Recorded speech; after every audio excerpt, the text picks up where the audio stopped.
시편 23편을 고백하심으로 새벽기도를 시작하겠습니다. 여호와는 나의 목자시니 내가 부족함이 없으리로다. 그가 나를 푸른 조장에 누이시며 쉴만한 물가로 인도하시는도다. 내 영혼을 소생시키시고 자기 이름을 위하여 의의 길로 인도하시는도다. 내가 사망의 음침한 골짜기로 다닐지라도 해를 두려워하지 않을 것은 주께서 나와 함께 하심이라. 주의 지팡이와 막대기가 나를 안위하시나이다. 주께서 내 원수의 목전에서 내게 상을 베푸시고 기름으로 내 머리에 바르셨으니 내 잔이 넘치나이다. 나의 평생의 선하심과 인자하심이 정녕 나를 따르리니 내가 여호와의 집에 영원히 거하리로다. 아멘. 찬송 360장입니다. 찬송 360장 함께 찬양 드리겠습니다.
하나님 말씀 이사야 19장의 말씀입니다. 이사야 19장 1절에서 15절까지의 말씀을 한 목소리로 함께 읽도록 하겠습니다. 이사야 19장의 말씀 1절과 15절까지 말씀 한 목소리로 함께 읽겠습니다. 애굽에 관한 경고라. 보라, 여호와께서 빠른 구름을 타고 애굽에 임하시리니 애굽의 우상들이 그 앞에서 떨겠고 애굽인의 마음이 그 속에서 녹으리로다. 그가 애굽인을 격동하사 애굽인을 치게 하시리니 그들이 각기 형제를 치며 각기 이웃을 칠 것이요 성읍이 성읍을 치며 나라가 나라를 칠 것이며 애굽인의 정신이 그 속에서 쇠약할 것이요 그 도모는 그의 파하신 바가 되리니 그들이 우상과 마술사와 신접한 자와 요술객에게 물으리로다. 그가 애굽인을 잔인한 군주의 손에 붙이시리니 포악한 왕이 그들을 치리하리라. 주 만군의 여호와의 말씀이니라. 바닷물이 없어지겠고 강이 잦아서 마르겠고 강들에서는 악취가 나겠고 애굽 시냇물은 줄어들어 마름으로 달과 같이 시들겠으며 나일 가까운 곳 나일 언덕의 초장과 나일강 가까운 곡식밭이 다 말라서 날아 없어질 것이며 어부든 탄식하며 물은 나일강에 낚시를 던지는 자는 슬퍼하며 물에 그물을 치는 자는 피곤할 것이며 세마포를 만드는 자와 백목을 짜는 자들이 수치를 당할 것이며 애굽의 기둥이 부서지고 품꾼들이 다 마음에 근심하리라. 수완의 방백은 지극히 어리석었고 바로의 가장 지혜로운 모사의 모략은 우준하여졌으니 너희가 어떻게 바로에게 이르기를 나는 지혜로운 자들의 자손이라 나는 옛 왕들의 후예라 할 수 있으랴. 너희의 지혜로운 자가 어디 있느냐? 그들이 만군의 여호와께서 애굽에 대하여 정하신 뜻을 알 것이요 곧 내게 구할 것이니라. 수완의 방백들은 어리석었고 노베의 방백들은 미혹되었도다. 그들은 애굽 지파들의 모퉁이 돌 예언을 애굽으로 그릇 가게 하였도다. 여호와께서 그 가운데 사특한 마음을 섞으셨으므로 그들이 애굽으로 매사에 잘못 가게 함이 취한 자가 토하면서 비틀거림 같게 하였으니 애굽에서 머리나 꼬리나 종려나무 가지나 갈대야 아무 할 일이 없으리라. 아멘. 우리 이사야 13장에서 23장까지는 유다 백성들과 주변의 10개국의 나라에 대한 심판을 이제 이야기하고 있는 말씀이 이어지고 있는 말씀입니다. 오늘은 그 주변의 열강 가운데서 7번째 해당되는 애굽에 대한 이제 경고의 말씀이 오늘 이사야 19장에 기록이 되어 있습니다. 애굽하면은 이스라엘 백성들과는 너무나도 많은 이제 인연이 있고 이스라엘 백성들과는 많은 관계를 맺었던 민족이라고 할 수가 있습니다. 특별히 이스라엘 백성들이 430년 동안을 종살이했던 나라가 애굽이었습니다.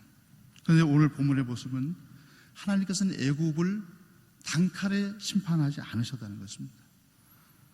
오히려 그들에게 기회를 주시는 하나님이심을 일깨워주고 있습니다. 오늘 본문을 통해서 하나님께서는 이 땅의 모든 민족을 향하여서 가지고 있는 태도를 볼 수가 있는 문장이 가장 먼저 등장하는데 1절에 보시면 애굽에 관한 경고라고 표시를 해주고 있습니다.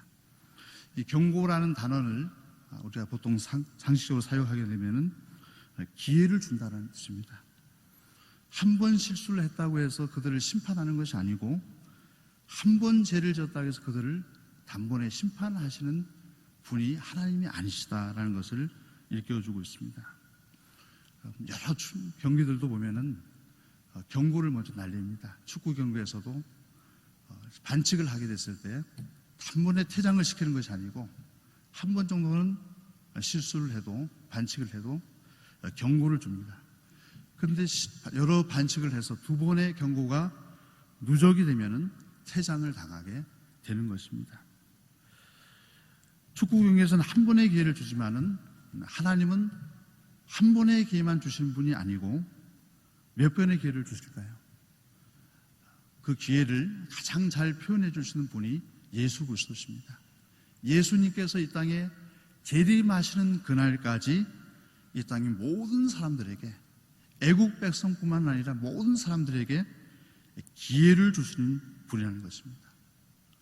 아마 하나님의 성전에 나오신 성도님들 뿐만 아니라 가족들 중에서도 한 번의 채찍을 통해서 기회를 통해서 하나님의 성전에 오신 하나님의 백성들도 있고 때로는 수백 번의 기회를 통해서 하나님의 성전에 오신 분들도 있다는 것입니다. 그래도 끝까지 예수님이 오시는 그날까지도 돌아오지 않게 되면 영원한 심판에 이를 수밖에 없는 것입니다. 오늘 본문에 기회를 주신 대상이었는데 애굽과 유다에게 주신 기회의 말씀입니다. 오늘 본문의 1차적인 대상이 애굽 백성들인데, 애굽이 경고를 받은 이유는 종교적으로 타락을 했기 때문입니다. 오늘 본문에 나오는 것처럼 애굽 백성들은 우상을 섬겼다고 되어 있습니다. 이 우상은 그 원어의 의미가 아무짝에도 쓸모없다라는 것입니다. 아무짝에도 쓸모없는 우상을 섬겼기 때문에 하나님께서는 그들을 심판하셨고, 애굽 백성들은 하나님이 주신 자신의 몸과 마음을 하나님의 영광을 위해서 사용하는 것이 아니라 자신의 향락을 위해서 사용하게 됐을 때 하나님의 경고를 받게 되었다는 것입니다. 그 애굽의 경고는 또 다른 유다 백성들에 대한 경고의 말씀이 되어졌습니다. 유다 백성들은 계속적으로 열강 가운데서 때로는 아수를 의지하다가 국제 정세가 조금만 바뀌게 되면 또다시 애굽을 의지하게 되고, 그 당시에 힘 있는 세력들에게 이쪽에 붙었다 저쪽에 붙었다 하는 모습을 가지고 있었습니다. 그때 하나님께서는 애굽 백성을 향한 하나님의 심판을 이야기함을 통해서 너희들이 의지하고자 하는 애굽도 아무런 너희들에게 도움을 줄 수 없는 허무한 존재이다, 하나님의 백성들이 의지할 대상이 아니라는 것을 애굽 백성들에 대한 심판을 통해서 일깨워 주시고자 하는 경고의 말씀인 것입니다. 그래서 오늘 본문은 애굽 백성들에게도 하나님께로 돌아오라는 말씀이고, 또한 애굽을 의지했던 유다 백성들에게도 하나님께로 돌아오라는 기회의 말씀이라고 할 수가 있습니다. 오늘 본문은 어찌 보면은 21세기를 살아가는 저희들에게도 똑같은 기회의 말씀을 주시는 것입니다. 오늘 본문을 통해서 저와 여러분들에게 일깨우신 하나님은 어떤 분이십니까? 자연계를 창조하시고 다스리시는 하나님이십니다. 오늘 본문 말씀에서 1절 서두에 보시면은 보라, 여호와께서 빠른 구름을 타고 애굽에 임하시리니 기록이 됐습니다.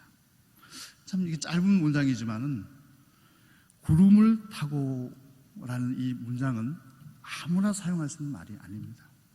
이 우주 만물 가운데서 구름을 움직일 수 있는 분, 구름을 마음대로 타고 다닐 수 있는 분은 오직 여호와 하나님밖에 없습니다. 왜냐하면 하나님이 이 구름을 창조하신 분이시고, 또한 이 우주 만물을 통치하시는 분이시고 다스리시는 분이기 때문입니다. 그래서 오늘 본문에서도 애굽을 심판하시기 위해서 애굽에 임하시는 여호와 하나님을 빠른 구름을 타고 애굽에 임하시는 분이시다라고 표현을 해주고 있습니다. 하나님께서 이 우주 만물을 통치하시는 분이심을 일깨워주고 있습니다. 또한 오늘 본문을 통해서 제가 여러분들에게 주시는 교훈은 무엇입니까? 다 같이 화면을 읽어보겠습니다. 삶의 전 영역에서 하나님의 통치를 받아야 합니다. 사탄의 전략은요, 사탄은 성도들의 약점을 공략합니다. 저희들은 모두 다가 하나님의 백성들이고 하나님의 사람들이지만은 특별히 약점이 다 누구에게나 있는 것입니다. 예를 들어보겠습니다. 어떤 성도님들은 예배 생활을 너무 잘하고 또한 봉사도 열심히 하는데 물질 문제에서만큼은 신앙적이지 않을 때가 많습니다. 돈 문제, 물질의 문제만 나오면 신앙적인 기준이 바뀌어버리는 겁니다. 또 어떤 성도님들은 교회 봉사를 열심히 하고 물질도 잘 구별하여서 신앙적으로 잘 사용하는데 가정에서는 신앙적이지 않은 것입니다. 가정에서는 세상적인 기준으로 자녀를 양육하고 본인 자신도 세상적인 기준으로 살아가는 분들이 있다는 것입니다. 그런데 하나님은 우리의 삶 속의 모든 영역들에서 하나님을 따르기를 원하고 계신다는 것입니다.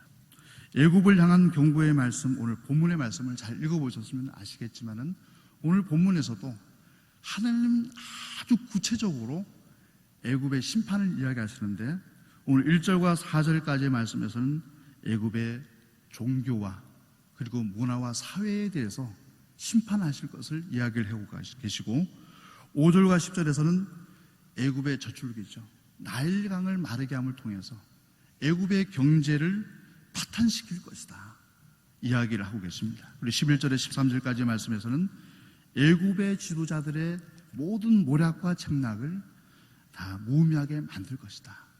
그래서 하나님은 분명히 애굽을 향하여서 경고하실 때 그들의 종교와 문화와 정치와 경제 모든 영역에 의해서 하나님의 심판을 받을 것을 이야기하고 있다는 것입니다. 하나님은 하나님의 백성들의 삶의 전 영역에서 우리가 교회 생활뿐만 아니라 가정에서 그리고 직장에서 물질 문제 관계에 대해서도 모든 영역을 통해서 하나님의 통치를 받기를 원하고 계신 것입니다. 다시 한번 우리의 삶을 오늘 본문을 통해 돌아보심을 통해서 하나님의 경고의 메시지가 우리에게 주어지게 됐을 때 그 경고의 메시지를 우리가 듣고 주님께로 돌아오셔야 됩니다. 우리의 삶의 모든 영역을 통해서 주님께 돌아와서 하나님의 통치를 인정할 때 하나님은 그를 다시 한번 회복시켜 주시고 하나님의 백성으로 세워주실 것입니다. 그러한 삶을 살아가시는 우리 시온의 가족들이 다 될 수 있기를 간절히 축원합니다. 우리에게 기도드리겠습니다. 아버지 하나님 참으로 감사합니다.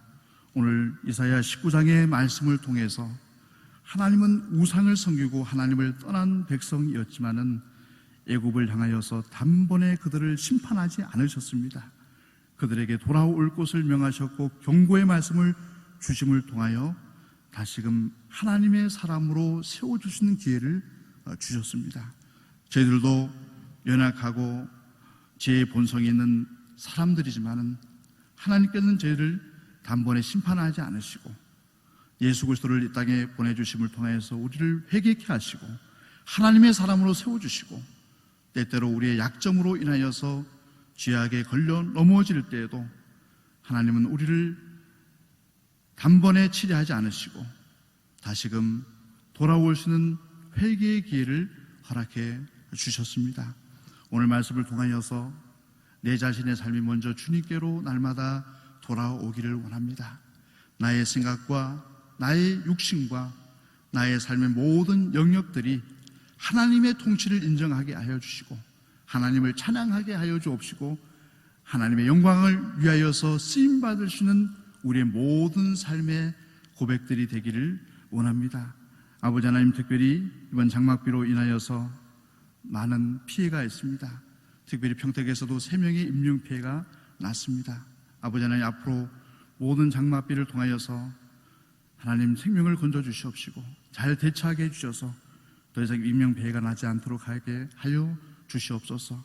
특별히 이 모든 장마를 통하여서 우리의 모든 삶을 주관하시는 여호와 하나님을 고백하게 하여 주옵시고 깨닫게 하여 주시옵시고 우리 평택의 모든 시민들이 우리 한국의 모든 백성들이 주님께로 돌아오시는 기회가 되게 하여 주시옵소서. 오늘 새벽에도 하나님께 간구하는 기도의 제목들이 있습니다. 하나님께 울부짖을 때, 하나님께 간절하게 고백할 때 하나님 그 기도를 들어 응답하여 주옵소서. 예수 그리스도의 이름으로 간절히 기도드리옵나이다. 아멘. 이제 주님의 말씀으로 축복합니다.